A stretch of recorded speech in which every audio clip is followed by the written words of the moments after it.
100 కోట్ల కలెక్షన్ దాటేసిన hero. So ఇప్పుడు టైర్ 1లో చేరిపోయినట్టేనా? టైరా అది ఎక్కడ ఉంటుంది సార్, అది ఎలా ఉంటుందో నాకు తెలియదు. But I never understood this question Murthy garu. Genuinely I'm saying it's not about I will know, అది మీడియా క్రియేటెడ్ సార్. మీరు ఇట్ ఈస్ అదేమి మనకి డిక్షనరీలో ఉన్న వర్డ్ కాదండి అది.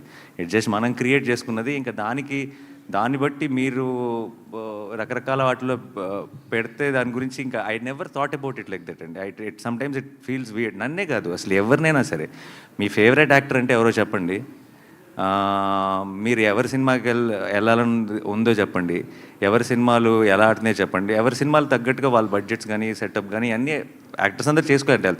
ఈ ఛాంబర్స్గా నా ట్రైన్ లాగా బోగిల్గా సపరేట్ చేసి ఎందుకు కూర్చోబెడుతున్నారు తెలియదు కానీ, but I never believe it doesn't actually it's a very అనొచ్చులేదు తెలీదు, అసలు చాలా స్టూపిడ్ కాన్సెప్ట్ అండి అది ఎందుకు ఎవరు స్టార్ట్ చేస్తారో తెలియదు. బట్ దాన్ని మనం అందరం పెంచి పోషిస్తున్నాం. ఆపేయాలి. ఆపితే సినిమా ఇండస్ట్రీ బాగుంటుంది. సినిమా ఇండస్ట్రీ బాగుంటే మీరు బాగుంటారు, నేను బాగుంటాను, అందరం బాగుంటాం.